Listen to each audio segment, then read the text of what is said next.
Showtime. Down to business. I got my wild cherry Diet Pepsi, and I got my blackjack gum here, and I got that feeling. Yeah, that familiar feeling that something rank is going down out there.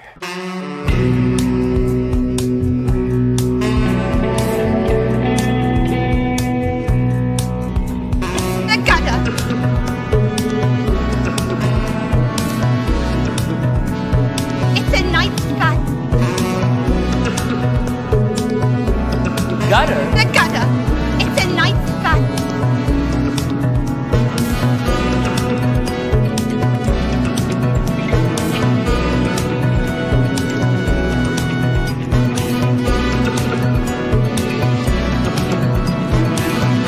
The gutter.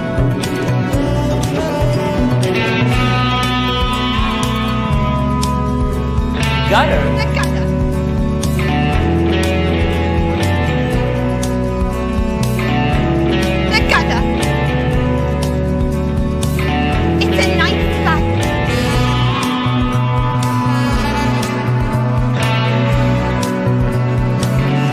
Gutter?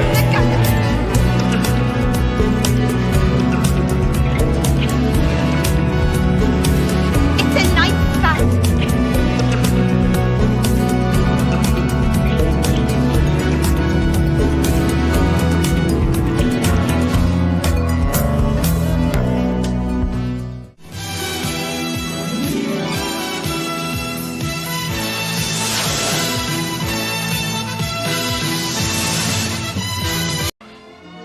She was real, all right.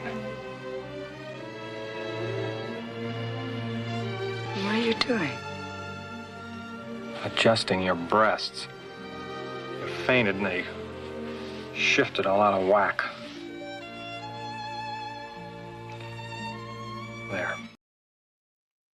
There. Indeed. Greetings! Welcome to the gutter. Everyone ends up here eventually. It is only a matter of time. Tonight, we delve into a topic, into a book that is near and dear to my heart, with a Noir-styled tapestry sewn at its very seams, with a thread woven of shadow and soaked in the nostalgia of the past. We will be entering a proverbial concrete jungle of asphalt and ash, where neon flickers like the pulse of the American dream collapsing underneath its own fetid weight. This is the graveyard of dreams, where innocence goes to die, buried beneath the skyscrapers that will never be ascended, their towers clawing at an unreachable heaven, like skeletal fingers begging God for a second chance. Only there are no second chances, at least none that result in any kind of atonement for the sins of the past, not in the world presented tonight. It is Hamlet reimagined, with brass knuckles in your pocket while you stand at the corner of the bar, taking a drag and a smoke while you're listening to the whiskey-soaked and throated dame belt out another jazzy number about the metaphor of corruption intertwined with love. Soak it up, because in a kingdom without kings, where even Claudius is a banker, a gangster, or a cop on the take, and really, what is the difference between those three anyway? Chandler, our grim Dane in this particular story, prowls through the urban Elsinore with a soul being slowly eaten by the worm of doubt. When each step of a journey is taken along the metaphorical edge of a razor, can one avenge, uncover, or expose anything more than the futility of justice in such a place? And in the alleyways between, where the shadows bleed into the darkness like the answers dissolve on the back of a whispered wind, could one ever bother to glance over their shoulder at the sound of another body being dumped into the wharf's edge? When you merge the Renaissancean art with a relentless cadence of pulp, and it distills down to a Norse style that is so pure it burns the back of the throat and cleanses any wound when it is poured over, do you need to offer polite introductions? Are the metaphors clear, or do they need to be explained? When you merge this talking magnum opus with something like The Prisoner, which Patrick McGowan stated he hit lucky when referencing the symbolism that it encapsulated, layered as it is. Within this particular show, despite all the careful planning, he backwardly stumbled somehow into another philosophy of meaning. And I think that is the case here tonight as well. Because this work is more than a story. It's more than it aspires to be.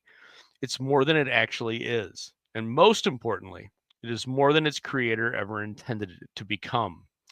It is it's an autopsy of our shared human rot, an indictment against modernism, and a celebration of nostalgia. And it's fucking timeless and as brutal as Denmark's poisoned court. Tonight, we will be presenting to you Jim Steranko's Chandler, Red Tide. As always, I'm Aldous, an obsessive nerd and just another yokel, and I shall be your host on this 60-plus minute foray into another topic this evening. Joining me, as almost always, is none other than JP. JP, how are we doing this evening? Good. I have a couple of notes of business. You use the word Renaissancean. Yes, it's not a word, I know. No, but there is an adjective. It would just be renaissant. Renaissance. I will correct myself in the future accordingly. But yeah, I'm doing good. We welcomed in another one into the Raiden household this past week. Of course, no one can fill the hole left by Parmesan the cat. But so far, Cheesy Gordita Crunch is doing well. We're getting to know him. Cheesy Gordita Crunch. Yeah. How much was this inspired by the recent extensively long Taco Bell rant in the most recent video? Largely. There you go. Bigly. Oh, not touching that. But hey, before we go into tonight's topic, let's check the chat. Let's see who's here. We've got scrolling all the way up to the top. Oliver from 656. First motherfuckers. Absolutely, man. Good job. Awesome ones here. Dude.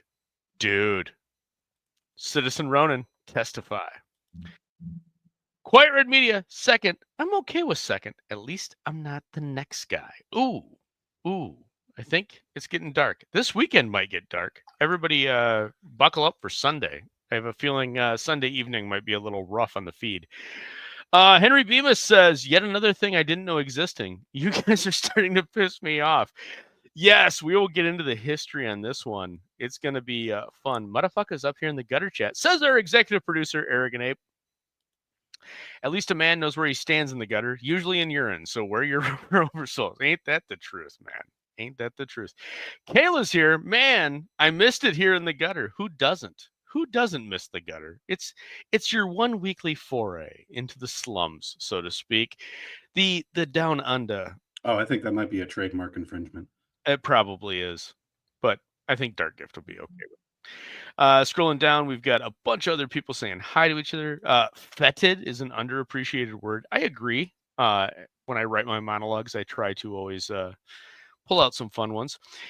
Ayo, where the femme fatales at? Oh, dude, we will be getting into that. There are some fantastic ones tonight. Steranko is head explodey. Absolutely. I'm excited for tonight's episode.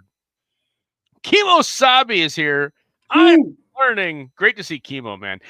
My goal is before the end of the year, we need to get Chemo on. And I don't want a topic, man. I just want Chemo just to talk because he is fantastic. One of my favorite moments ever on any live stream is actually with Chemo. And it is forever memorialized in a video that Chemo did. And I think the video is still up on your channel, Raiden. Oh, and yeah. That's where I went off on him over I had a show his once. praise for Savage Dragon of all things. Cheesy Gordita Crunch. Oh, yeah. Loves the name. Henry Bemis had a cat named Han Solo. He can't throw stones. And it looks like that is the zoo. Goodness, Kayla, it's 2024. Oh, yeah. Oh, yeah. It's a king. Oh, I'm sorry. I don't speak emoji. I'm too old to speak emoji. Just like I thought it was JFK. Oh, there you go. What else do I have to say? We didn't start the fire. No, that is one of the things that will make me quit this show. I have very few lines to cross, but we didn't start the fire. Really any Billy Joel. Oh, come on, man. Scenes from an Italian Restaurant is a great No, tune. Yeah, no. this is more Witching Hour territory. But yeah, no, in fact, we'll talk about that. So yes, tonight's book is Chandler, Red Tide, published by Pyramid Books in 1976 under Vice President Norman Goldfein. Chandler, Red Tide was written, drawn, and colored by the absolute living legend, none other than Jim Steranko. It was published in 3 different formats. There's the mass market edition, which is this copy. And this was for newsstands. It had a print run of around 50,000. And then there was also a supplemental edition that was published for actual bookstores that looks more like this. This is about double the size. This version is digest size. It's about 8.5 by 8.5. I'm sorry, 5.5 by 6 or so. The larger version is a little bit bigger, about double the size, 8.5 roughly. And there was also a mysterious version that I have never actually seen, nor I haven't seen it for auction. I've never seen it for sale, but I do know it exists because supposedly, if you go to Wikipedia, if you go to a lot of resources, they'll say that 750 of these existed. But in 2022, in April, in Youngstown, Ohio, when I got a chance to personally speak to Jim Steranko, along with Phil Diaz was there. Only 500. It was just over 500 were available through Super Graphics, and it was the full-sized edition, and they were numbered, and each one on the inside cover contained a signature card that was affixed permanently to the cover. But I've never actually seen one. But supposedly they do exist. Steranko himself says they do exist. So, and then, of course, famously, 35 years after its initial publication, Dark Horse Comics produced, thought I had the image ready, but I don't. So let me see if I can find it. Here we go. I got 2 of these. I got to open those up. But yeah, so in 2011, oh shoot, I am over my image allotment. So I will have to do this. And I know, tragic, right? I am just fumbling this about. Dark Horse Comics in 2011 produced Dark Horse Presents Volume 3. This is the affordable version of that issue. And in this issue, there are 13 pages of essentially chapter 1 of the story. And within that, oh man, I don't know. I'm not going to say they were like it was improved upon, because the original What was the purpose of putting the 14 page like that? That just seems like a really odd mix. So Dark Horse they were going to redo the whole thing. Steranko was never happy with a couple of things, and he convinced Dark Horse initially to agree to doing he was going to do a complete color correction, because Pyramid screwed the colors up on both the mass market and the trade print completely. And I think that's actually one of your complaints, if I remember one of your images right. But they messed the colors up, and they were a little off. And then additionally, because it was 1976, he wasn't able to really get the dialogue as sharp as he wanted, and he was unable to do a lot of the art that he wanted. And so he convinced Dark Horse in 2011 that, yeah, man, we're going to update this all. And they updated 13 pages. They published it in this issue of Dark Horse Presents. This is Volume 3, Issue 3. This issue that you're looking at, or this variant is going to run you in the secondary market around 15 to probably 30. Occasionally you can find it on eBay for less. There is a secondary cover that is much more highly coveted, and that is this one that has Steranko's image of Chandler himself. This one's going to run you anywhere from 150 to 250. The books themselves, I know I mentioned them briefly. I do want to go back to that, so I got to jump back to this other tab. The larger trade paperback is going to run you over $100 in the secondary market. The mass market copy is going to run you anywhere from $25 to $50. I'm going to tell you right now, if you can find this thing for under $30, buy it. Not only is it a good investment, but it's a fun read. In fact, it goes beyond a fun read. This thing is fantastic. But a little bit more history on it. It was this story of Chandler Red Tide was originally commissioned as a short story, around 10 to 15 pages, for Penthouse. But the editor that hired Steranko to do it was fired. However, this is in the late 70s period, mid to late 70s period of Steranko's career, and from about the early 70s on, Steranko always made sure that anytime he entered into an agreement for any kind of work, he owned it completely. And that's why you run into issues with like the early 80s Outland in heavy metal. There's some ownership issues. He owns the art, but the concept is owned by a studio, and the studio refuses to ever let him republish it. And that's why you don't see those reprinted. In this case, Penthouse paid him to do the work. He prepped it all up and got kind of a story idea out. And by the time editorial changed, he hadn't drawn up anything yet. He just kind of had a rough outline. And they paid him just to go the hell away. And so they paid the kill fee, and he walked away and owned it. And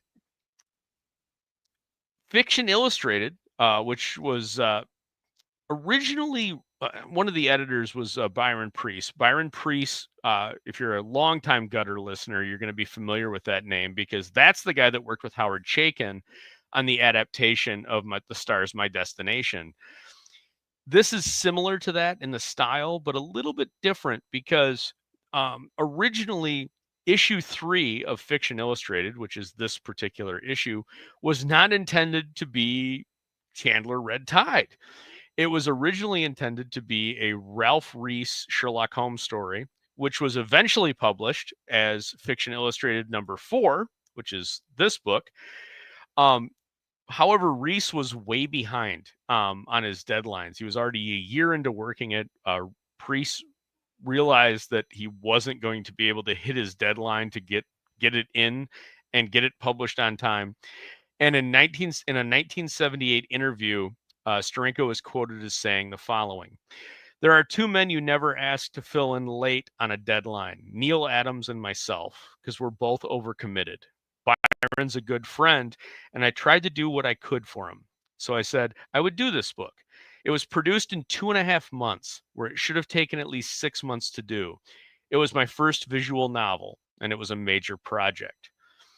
And as we go through this, what you're going to see is from Birdland to Pier 66, it is an absolute love letter to the city of New York from someone that has worn out shoes walking the pavement of that city. It's absolutely fantastic. Steranko utilized the golden ratio, and one of the things about the golden ratio that's really important is it unifies the structure of the page. At least that's what Steranko is trying to do, and he accomplishes in spades throughout most of this book. And it's related to the Fibonacci sequence, and as well as throughout nature, from a nautilus shell to the segments of the leaves. And it's about a balancing of the page and where the eye is drawn and where the eye naturally wants to follow. And it's something that's tragically not used enough anymore, in my opinion, or even really understood. But before I get into too much more of the history, JP, I do want to give you a chance to kind of chime in here if you got anything. Well, real quick, I mean, I remember hearing stories about how back in the 60s, you could, for about $8, you could get a Cambodian call girl to give you a Fibonacci sequence. But I would say my bird's eye view on this story is that it is stunningly beautiful, both in terms of the art, but particularly from the writing. In fact, I think the writing is so beautiful that I would dare call it, I would call it more composing than writing. It is beautifully composed, which is not a compliment I give lightly, because a lot of stories are not very composed. But this is, this is something. There you go.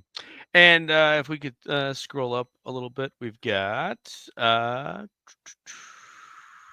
Arrogant Ape has joined us.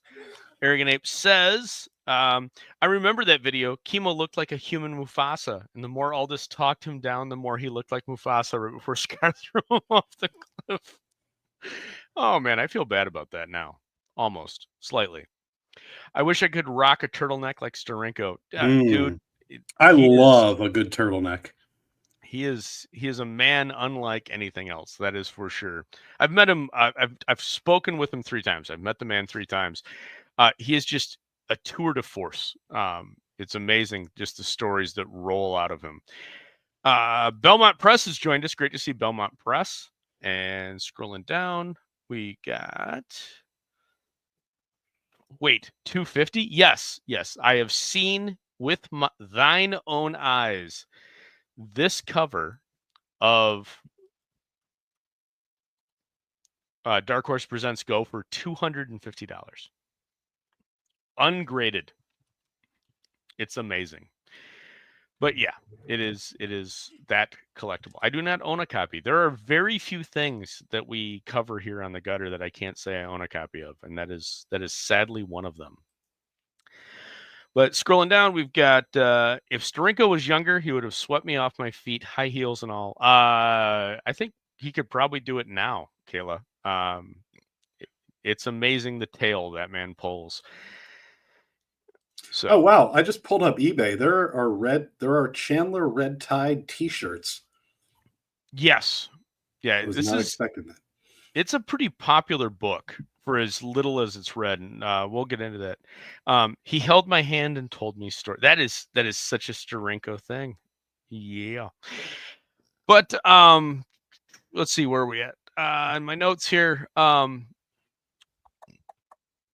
Well, I guess let's just get right into it. So, it is probably the, if not arguably one of the first examples of a graphic novel. It predates Will Eisner's A Contract with God by over 2 years. And Steranko will remind anyone, if you ever get a chance to meet him or if you ever hear him speak, he does bring it up that it was not him that coined the phrase graphic novel. It was Richard Kyle in 1964. And but Red Tide is the first arguable graphic novel in this kind of format. It is constantly cited by Frank Miller as a primary inspiration for Sin City, and is cited in the credits for both of said books' film adaptations. Steranko is fond of also saying that noir is in his blood, and that his very life's essence is spread across these pages. It was created to deliver a work that resonated on a fundamental level, like a film like Out of the Past or Lady from Shanghai did. Steranko's goal was to set out and engage his readers, and I quote, grab them by their lapels and shake them awake into the story with the visuals. And that's something he told me directly with Phil Diaz right next to me. So while anybody's welcome to look online, I've got a witness that can say he said that. It's a revolutionary take on nostalgia, and it's presented in a beautiful way that offends modernists. And I think that's one of the most beautiful things about this. And it's works in all the right ways. No one at the time, though, knew what to do with this. It did not sell well. And in fact, it failed to meet any of the sales expectations that were placed upon it. It was not embraced by either the literary public nor the comic community. And Steranko has on multiple times, if you ever get a chance to talk to him, he will reiterate these points.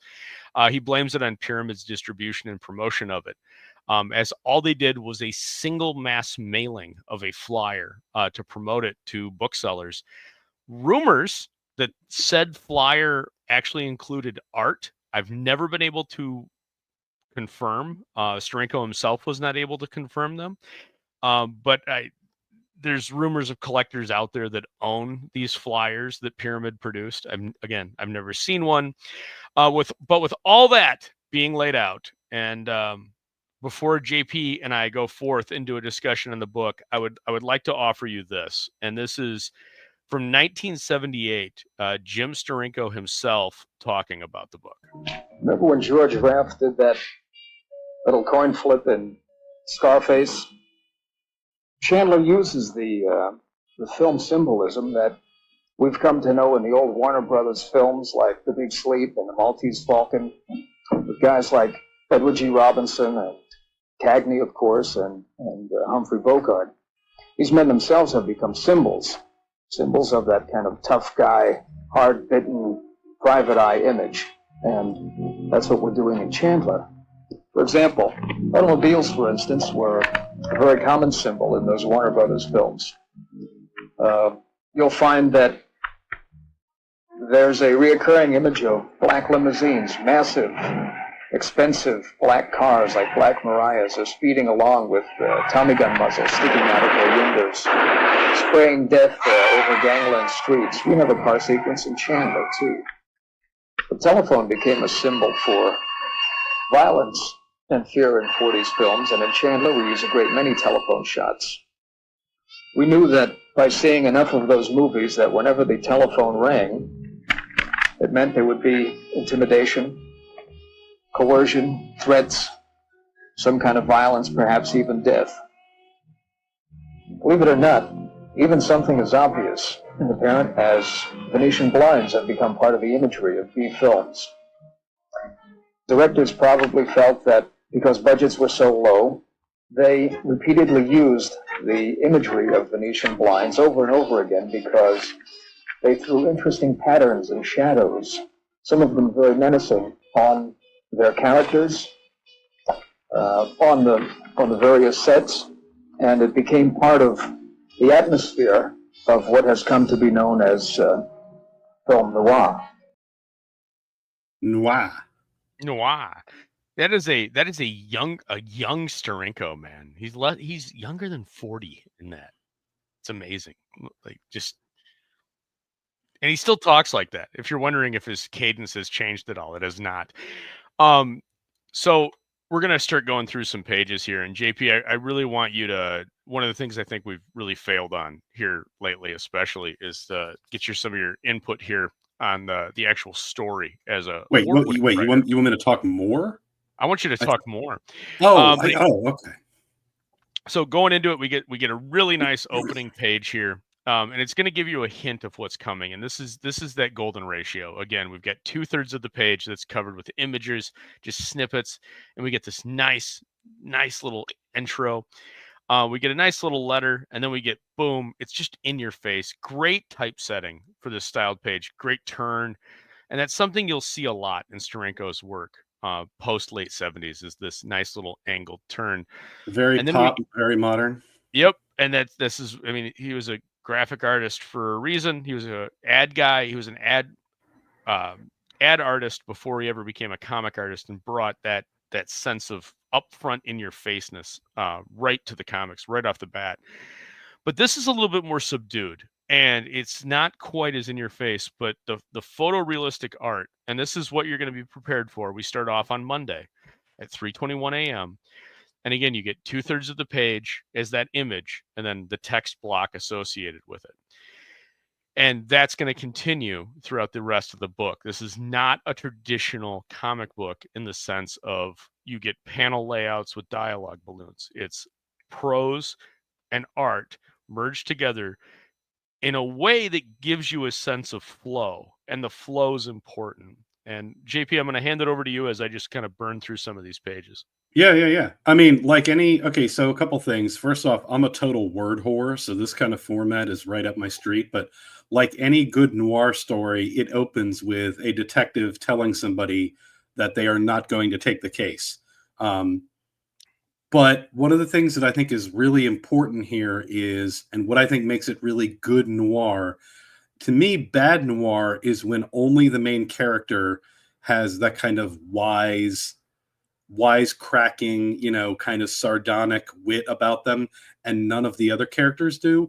But from the very opening page, it's established that no, everybody in this world is that wise, because the very first line is the gentleman comes in to see him and asks if he's Chandler, and he says, no, he'll be in tomorrow.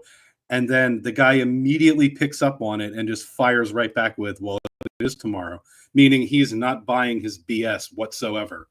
And I just think it kind of sets it up. It's something that you see throughout the story, is that it isn't just the main character that kind of embodies the noir. It kind of seeps into every single character. So the man comes to him, and I think it's really important on the first page that I think that white behind him is really important, because it kind of establishes him as being innocent, which of course we'll get to that later, spoilers, but that white kind of just conveys that innocence. And he tells Chandler that, somebody's killed me, and I want you to find my murder, which is that's classic, very DOA. Yeah. With that great film. And so he hires Chandler to find his killer, because he's been poisoned and he has 72 hours to live. And he throws a bunch of money at him, and Chandler is hitting the New York nighttime in search of a killer. And I can't put into words. We're flying through these pages, but what we're missing here is, man, the description of everything feels alive. It feels it. I'll get to it later, but it just feels very modernist in its descriptions.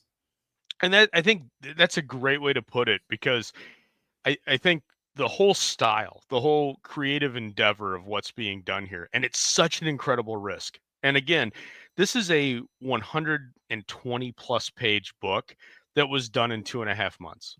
The story was outlined. He had an idea for the story, but he wrote the entire story, drew the entire story, inked the entire story, and colored the entire story in 2.5 months. And sometimes in our little corner of the universe, we get a little focused on how long things take and production times, and artists need to take time.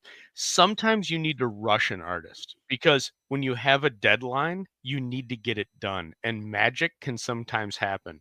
And yes, there are a lot of panels in some of these that are a little thin, but when you take the thinness of the thinnest panel and measure it against the thinnest of the thinnest sentence, this is still leaps and bounds ahead of anything around it. It is such an amazing encapsulation of talent in one little package. I understand completely why this didn't sell, because it's experimental. It's a risk. An artist took a risk and threw it out there, and a publisher did it because of their name, and it didn't work. But here's the thing. Nobody remembers anything else that Illustrated Fiction published, but this thing is still incredibly valued. And that reverse shot. Yeah, it is so good.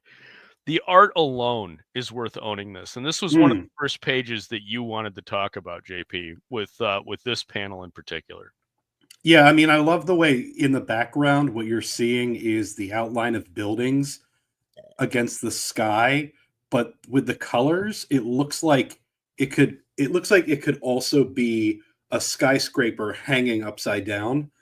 And I think that kind of drives home the whole New York at night, and everything is upside down, and it says uptown, and it's just the choice to make the buildings lighter than the sky is it's like a masterstroke.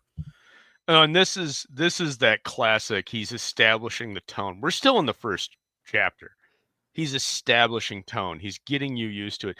Go and watch Out of the Past. Go and watch The Lady from Shanghai. Go and watch The Maltese Falcon in a noir film. And even if you go back to some of those pages that I was flipping through earlier, you get the sense, and there's the one right here on that first panel. You got the Venetian blind look on the back. That's your marker right there. It's a noir story, because that's the classic noirism, right?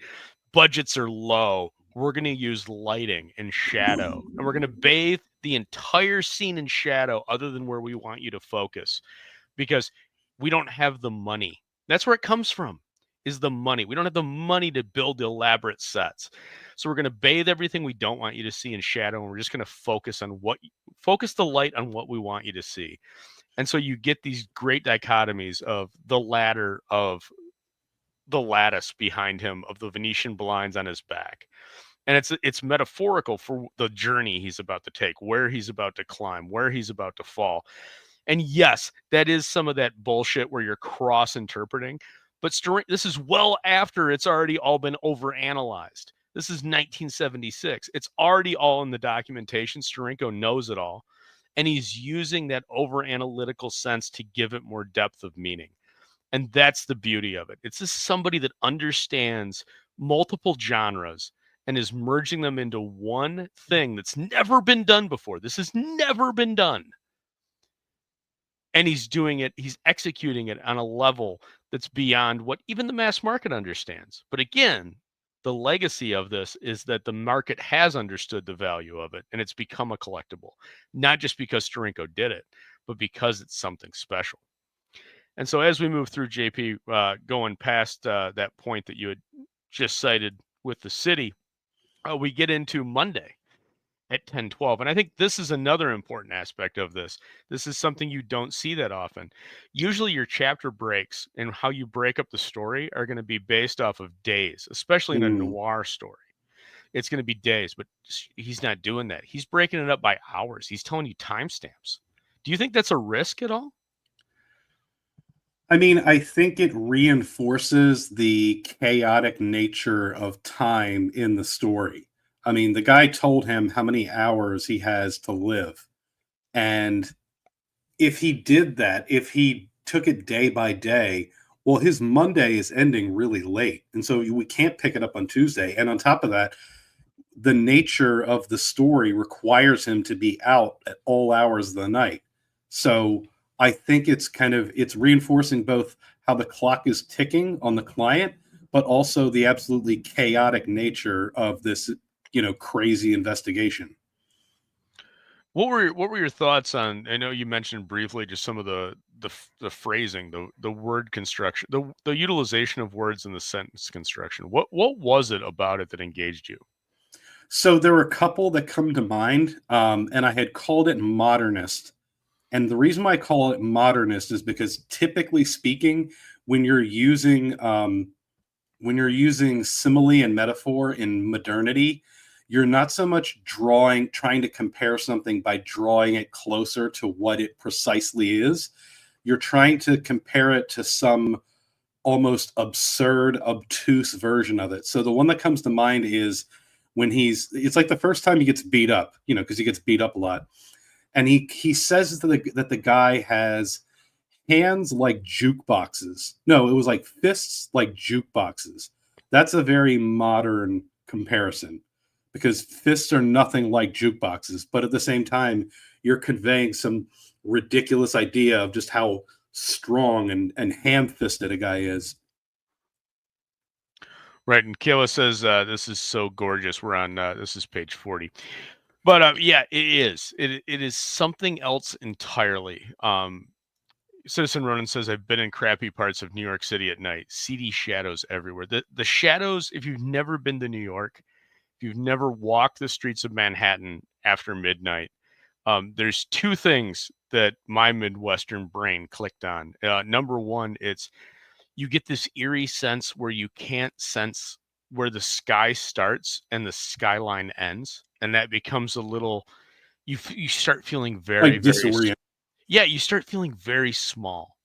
I can stand out in the middle of a field, or I can stand out in the middle of my own backyard, and I feel like I'm a giant. I mean, yes, I have, century-year-old trees that are trying to reach the heavens, but the night sky is spread out before you, but there's so much ambient light from the city, you don't see any stars, or very few stars at the very minimum. What you see are the lights on the very top of the skyscrapers that stretch out and almost arc over the top of you like a canopy of trees. And you start feeling very small in this sea of man-made creation. And the other thing you have aspects of, and this is going to sound ridiculous to anybody that's never seen it, but as you're walking down the streets, and the last time I was in Manhattan was 20 plus years ago, but it was 2002. And I was walking back right by Madison Square Garden at about 2:30, 3 o'clock in the morning. And you could, if you've ever seen a Scooby-Doo episode, there's the scene in the intro for the old Scooby-Doos where all the eyes start popping out of the darkness. And you'll see the reflective eyes of the rats in the sewer grates. from off the streetlights. They'll just glint, and it's like the Scooby-Doo intro where you'll just see little beady eyes pegging, and then you see one of these sewer rats or the subway rats crawl out, and they're massive. They're bigger than raccoons, man. They're just huge. They're obese. They're fat because they've just been feasting on the refuse of society. And you've got these buildings that are crawling up to the sky, and yet on your level, you're on the same level as the rodentia. You're on the same level as this scavenging being, and it's very humbling. It's a very odd sense, and it's very disconcerting. And it's the shadows, though, lurk around every corner, and they're almost alive. And there's nothing else like it. I can't speak to many of the other larger cities. I haven't walked the streets at that hour of very many large American cities, but New York definitely has the sense of foreboding. And the other thing you do is you'd get a deep appreciation walking at that time for just like the sense that you get in a Batman comic, where darkness has its own essence, and it kind of twinges something in your soul, and it changes you just a little bit, not to be too pedantic or metaphorical. But Eric Grant, he had hands like crumbled peaches. That's a good one. I have hands like wet Band-Aids, says Quiet Red Media. And there's the crumbled peaches. Henry Bemis says, I grew up in Los Angeles. Downtown is very seedy, but it doesn't have the claustrophobic feel New York does. Completely different. Yeah, Los Angeles is it's my biggest shock. And I think I've said this before. The first thing I noticed when I landed in LA for the first time was it's a sea of 2-story buildings, and there doesn't seem to be any sense of majesty. There's no sense of reaching for the sky. It's just sprawl as far as you can see in traffic.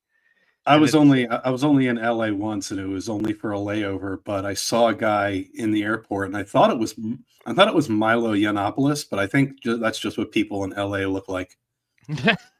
That's probably not too far off, man. Citizen Roden says it's even crappier in the rain. Yes, it is. Yes, it is indeed. He had hands like dry tamales, says Arrogant Abe. Sprawl is the best way to put it.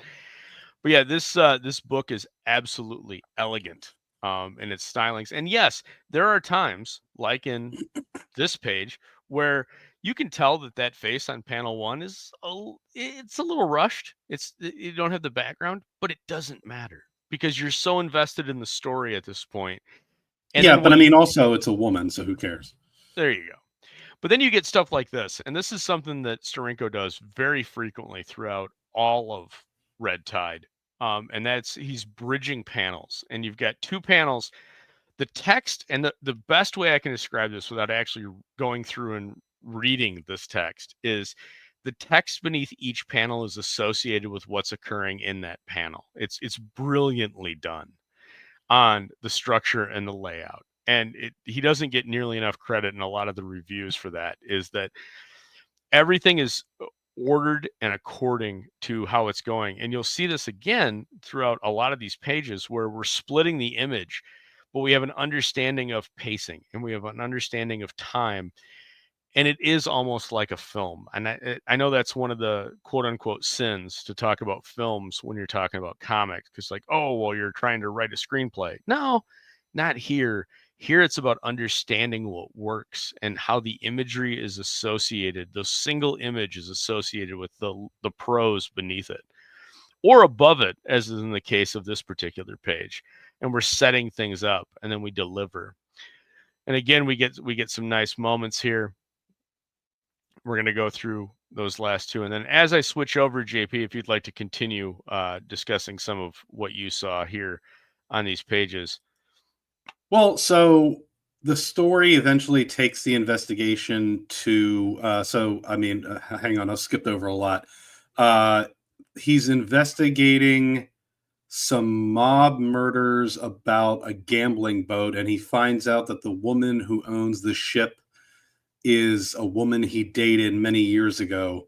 And I mean, the story is, I don't want to say the story isn't important here. It's a great story, but it is a very standard issue, cookie cutter noir story in many respects. So for me, I think that most of the charm and the beauty comes from the presentation and the writing.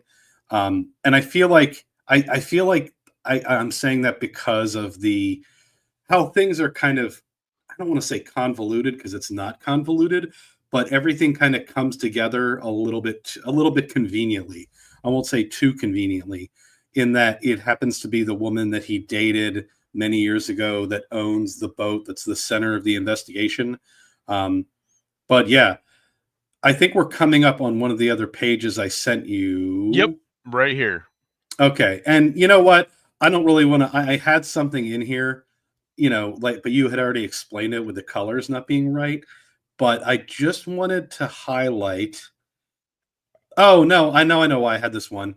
What's that old, actually, I guess I wanted to ask you, what's that old adage about how it's just easier to film scenes in the rain, and having a wet street just makes for better filming?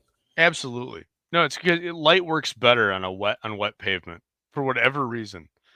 Light plays better off of wet pavement. You don't ever want dry pavement. Dry pavement's dull, and that's one of the reasons why, like David Lynch in Lost Highway, that opening, the scene where he's got the camera in the front of the vehicle and you're just seeing the yellow lines pass by, works so well because the pavement's dry, and nobody did that.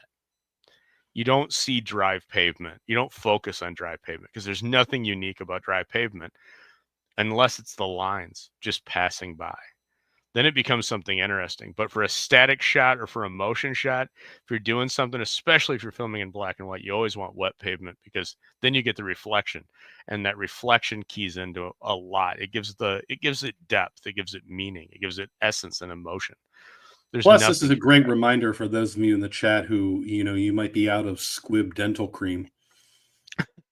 Make sure you pick some up. But yeah, it's these pages are just fantastic, man. And the story really moves. And then here's the next one that you've got flagged is we're in the club, and you highlighted some stuff here.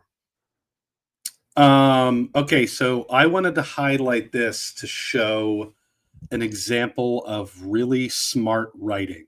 There were two ways I figured I could earn the grand that Todd had bought me with, and both were dangerous. I could try and locate the 3 remaining witnesses to the Kubelik kill and wait out the gun until he found them. Then all I had to do was stop him. I doubted if it was possible in the 30 hours I had left to do the job. Even if I knew who they were, a wrong guess would buy the other 2 a ticket to the morgue. Until I got a solid lead, I had to play it another way. And I think it's just unbelievably smart writing to show you what the main character is thinking, and that the main character is written smartly. And you can only have smart characters if a smart person is writing them. Does that make sense? No, absolutely. I think the best lead-in is actually not what you have highlighted. I think it's the first sentence right before everything. It's, I ordered a scotch on the rocks and worked it out as I studied the layout. I think that tells you more about his intelligence, that he's sitting back and engaging the situation before then he explains it, right? Well, yeah, but I mean, the guy on the bus collecting, disability for his mental acuity is sitting there studying the layout. It's how he places it, right? And it's the 1-2. You need all the secondary dialogue to make the first portion of that work. But it's just the fact that he sat back and studied it. It's not that he walked in and knew it immediately. And that's where you get like the Gary Sue, the Mary Sue, right? Is he could have just walked in and known it immediately and not explained any of this. But he's explaining to you that he walked in, he orders a scotch on the rocks, and he worked at it while I studied the layout. And then he's walking you through his process. It's not that he just goes in and immediately knows. And that's the key to a good character. And this could be distilled down, I think, into a little bit of a cleaner narrative, but I don't think by much. I think it's really clean the way it is, because in the story, in the way he's telling you it, the art works with the page, and it brings it all together in a very clean, concise way that the art's associating with what's going on. It's a passive page. He's sitting back and he's observing, and he's just talking about his narration. And then we fill in again as we finish, and then we move into an action scene. But we move into an action scene with a transition. And if you look, in the lower left-hand or lower right-hand corner, and this is what I love about this book, we have gorgeous art transitions. He's sitting at the bar, he's sipping his scotch, he's working it out, having a smoke, and he looks at the aquarium and he sees his reflection in the aquarium, and then you get the action beat. And then now you're going into the interaction. And anytime you do that in this book, you get that nice lead in where there's a line above the art. And it's suggesting the draw. It's the eye line. It's the beat. It's the metaphor. It's the constant tone of what you're trying to build. And what Steranko does excellently here is we're leading into it. We now have a change of pace, and boom, we're into another action beat. And it's just excellently done. Yeah, I'd also like to point out I love how Chandler has a very natural ability to talk his way into anywhere. And the fact that it's so natural and fluid implies many things outside of the story, like about his character, like how experienced he is, that he is so ready to be able to just get into any spot, just, with a trick of the mind, a trick of the tongue. He is a silver-tongued devil. Absolutely.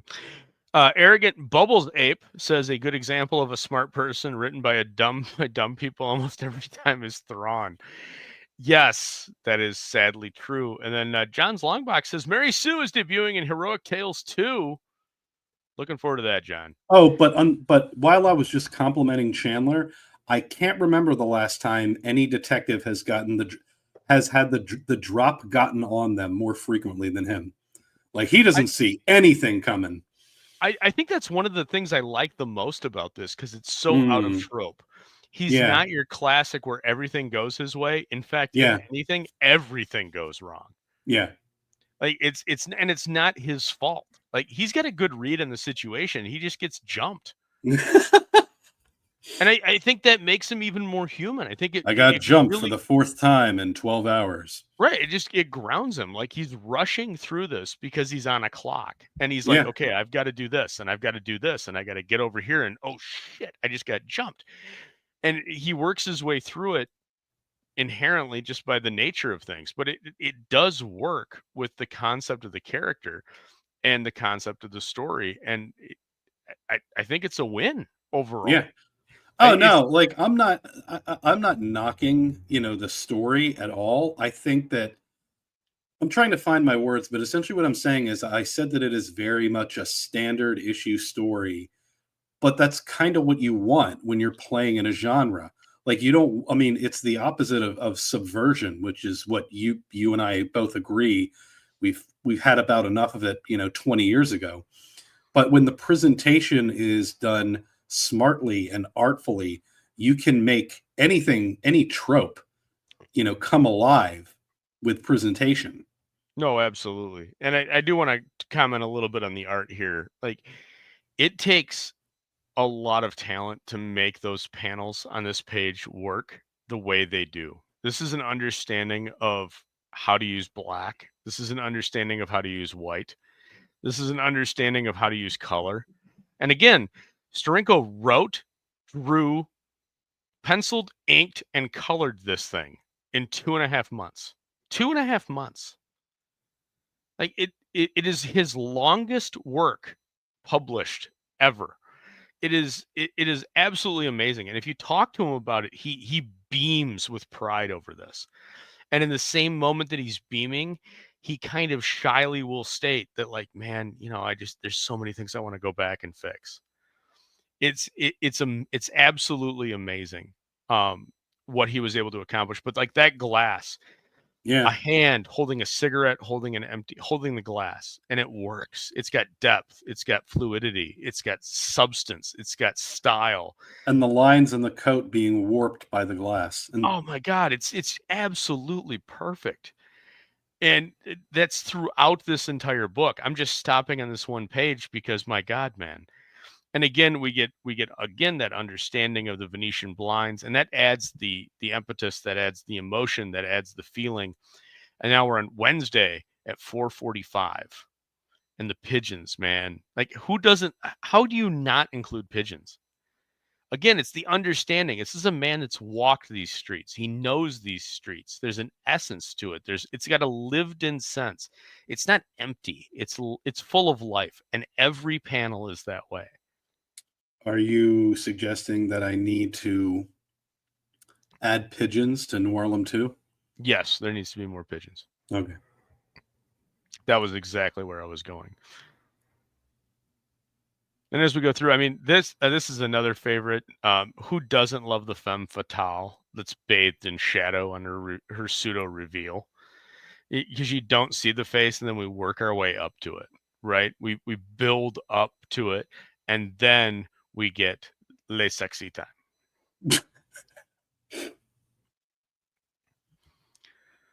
And it's just it's gorgeous, man. And the prose in this fits the art so well. And it amazes me, and I don't know if it's a positive, a negative, or what, or if it speaks more about modern artists, that here's a man who was he drew this, he penciled this, he inked it, he colored it, and he can write like this. This is putting to shame a lot of writers. It's just amazing. This is a guy that understands the medium. He understands the style. And granted, like I said, he will tell you that his blood is on these pages. This is his essence, because noir is in his blood. This is what he loves. And Did you have any phrases or quotes or anything that really stuck with you? There's no one thing that immediately comes to mind. It's just an excellent use of verbiage throughout all of it. And if you ever I know I'm going to sound like a broken record, and I know I'm a fanboy because I love Steranko's work, but man, the gentleman has a massive understanding of the human language and knows how to utilize it. And that's evident not just in his writing, it's evident in how he spoke. If you go back to where he's talking about, what the metaphors are in this and what the symbolism is and what's important. Well, I watched a bunch of movies, and these are the things that are important in noir, and this is why I put them in the book. He understands he studies and understands what he's doing, and that's so incredibly fantastic.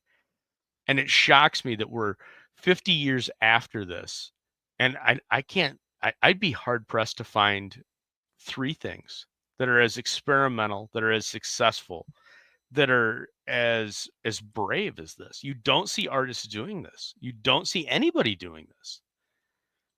You don't see anybody taking a chance anymore. Everybody takes the safe route. Why? We need more people pushing the envelope. To go back again to that Howard Chaykin, I mean, this is Byron Priest. Byron Priest, again, did that Howard Chaykin book, The Star's My Destination, a book that really has no business ever being a graphic novel because it's so heady.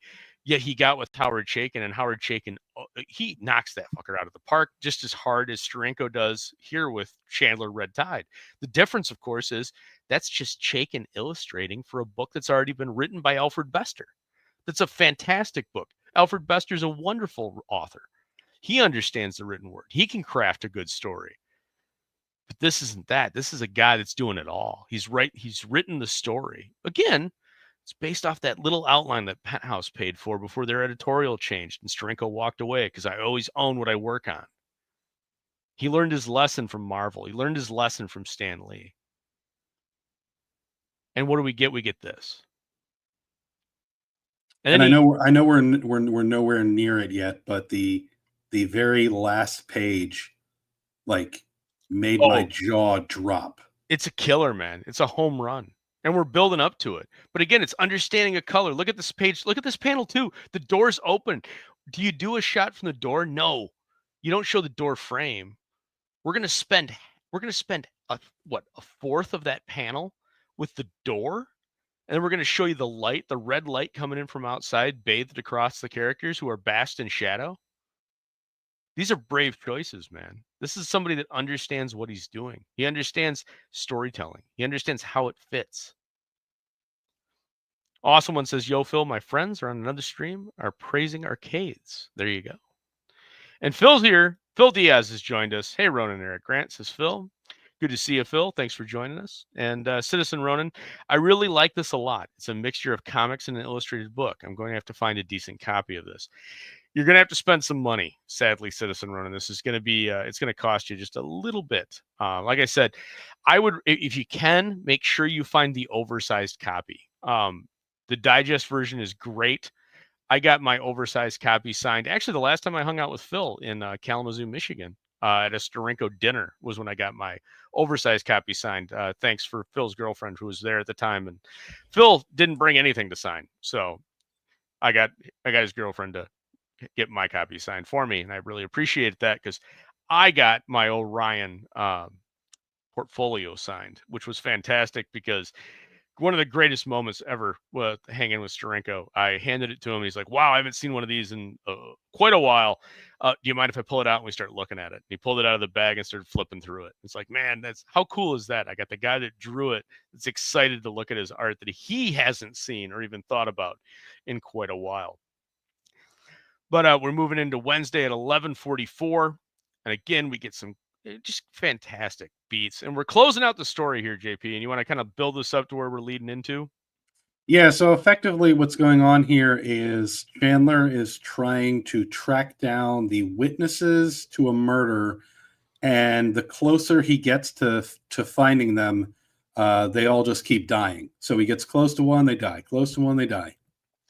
And I don't know how spoilery or not spoilery you want me to be, but his ex-old lady keeps popping up into the picture, and he smacks her around a bit, but as you're wont to do, the more that she explains that she isn't involved, the more we come to find that she is more involved than she is leading on, which ultimately leads to a final showdown. Oh, also the guy's not really dying. Yeah, okay. Can you explain this part to me? I really didn't understand when the Irish cab driver showed back up and she had a horse. I didn't get that either. Okay. I'm sure it's a callback to something because you're not going to throw that in randomly unless there's a callback. But I don't know what the callback is. It's got to be an allusion to something. It's not an allusion in the sense of the story. It's an allusion. To me, at least, it has to be an allusion to a film. Okay. Well, I mean, it says right there, like a couple of hansoms. That's a hansom cab, which is a horse. Yes. But then she also has just a car. Yeah, I did not. What did she do with the horse? Don't get it either. Okay. We're racking the Tommy gun. We got the classic light. Oh, I did have this one highlighted. And you're going to hate why.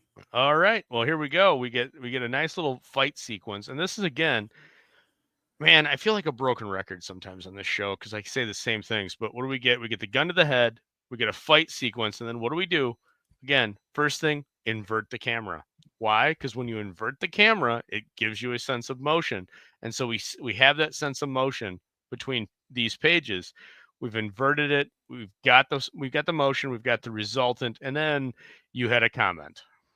Oh, okay. So, this guy is asleep, right?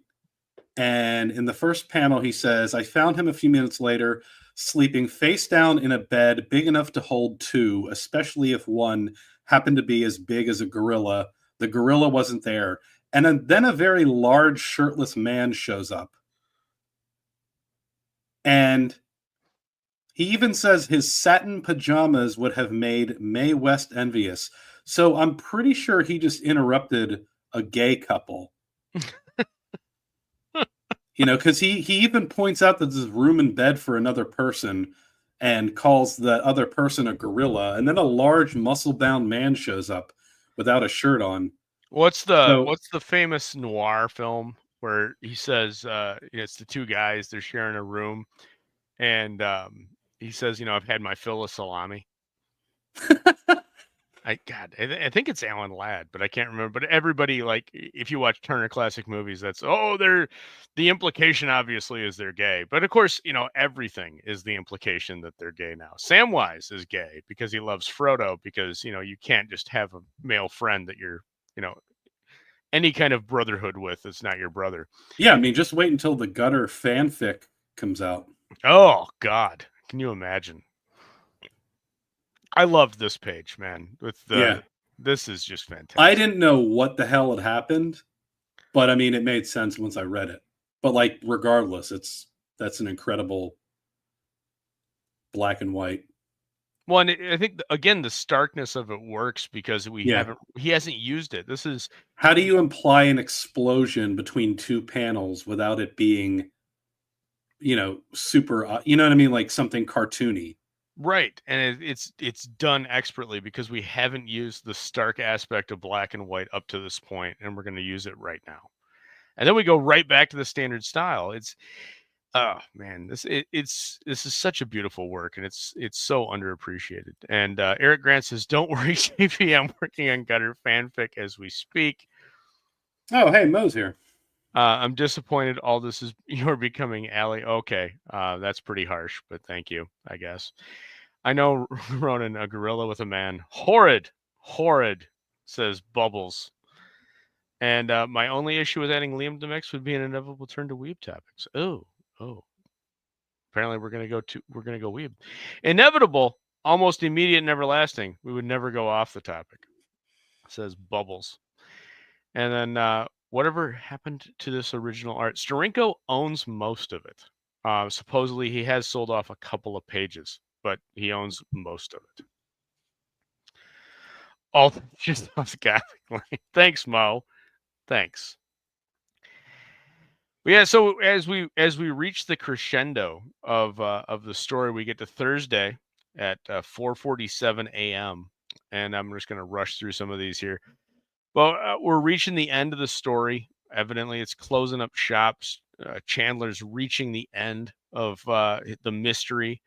We've real quick up though. One of my favorite parts is when he calls Todd, and the story uses the reader's own thinking against them by him calling Todd, and we're to believe that Todd is at death's door, and him not answering the phone is just a really clever way to turn our own attention against us. I'll say. Right. Then we get the climactic ending. And this goes into your favorite spot. She pulls a gun on him. We get the turn. And then that ending, man. Talk to me about the ending, JP. I mean, one of the things that I find to be really baffling about you is that you've said to me on several occasions that you don't understand poetry. And this is poetry. It is. This is. I do agree. I don't understand formal poetry. I like Keats. I can appreciate Shakespeare, but I don't get it. But this is poetry in motion. This is literary poetry. This is Melville. This is Joyce. This is elegance. This is a beautiful understanding of where story needs to go. And that line, somewhere on the street below us, a siren began to wail. I'd remember, the night would forget. That's how it ends. And that's just masterful. I mean, I would argue that this entire story, because it is written in first-person narration, it all reads like a very long narrative poem.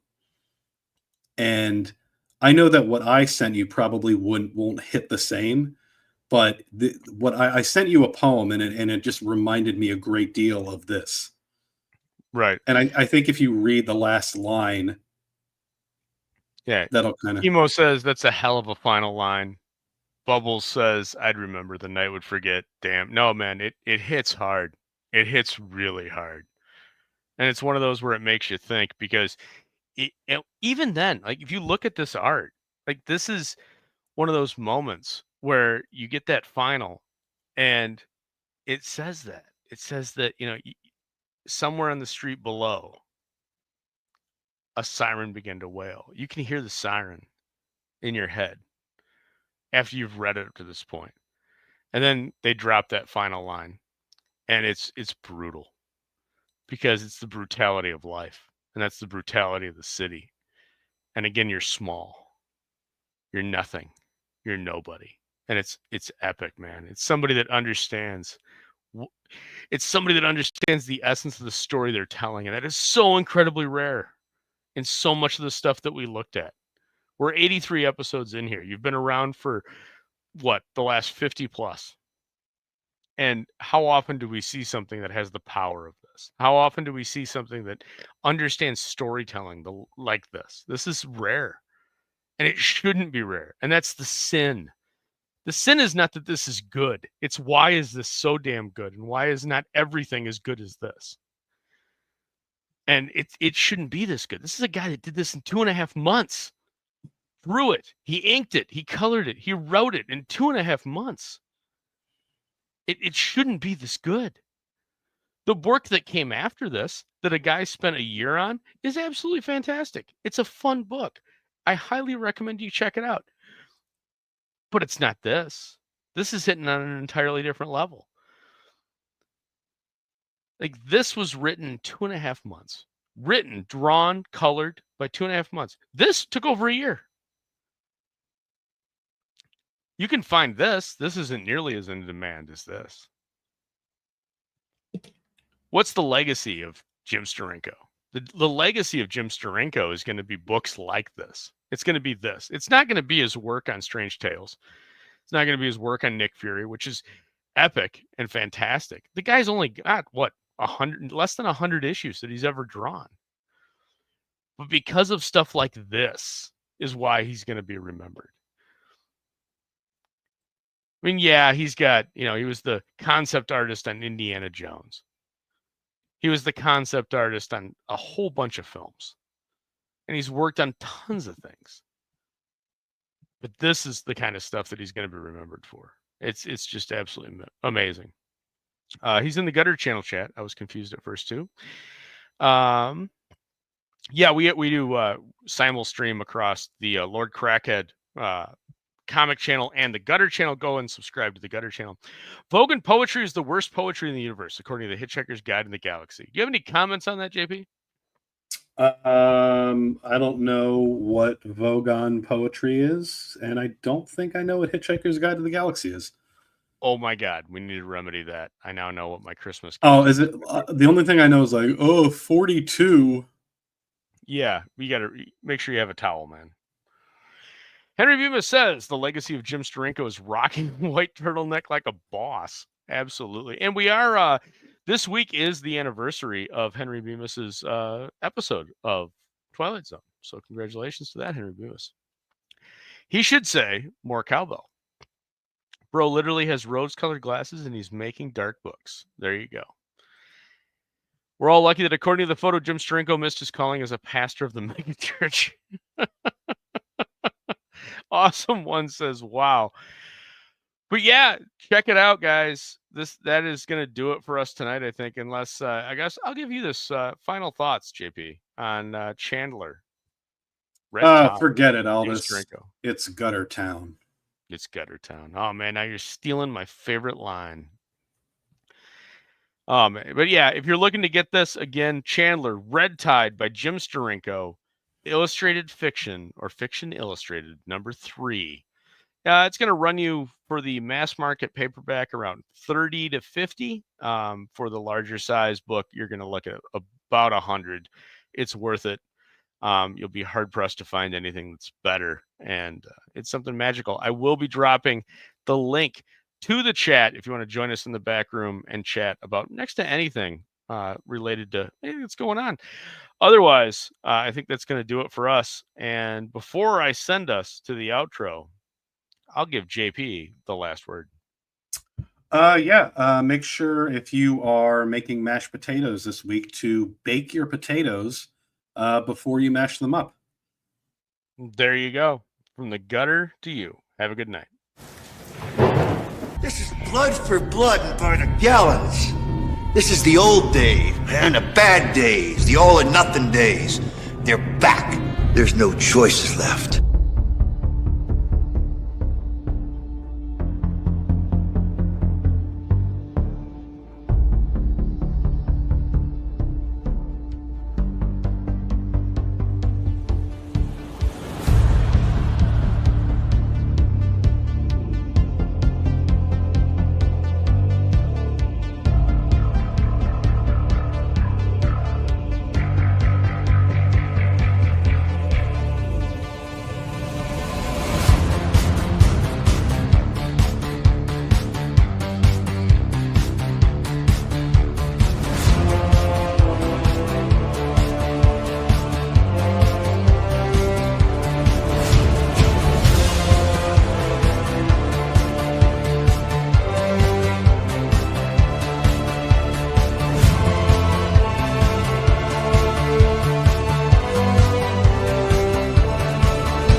You're still here?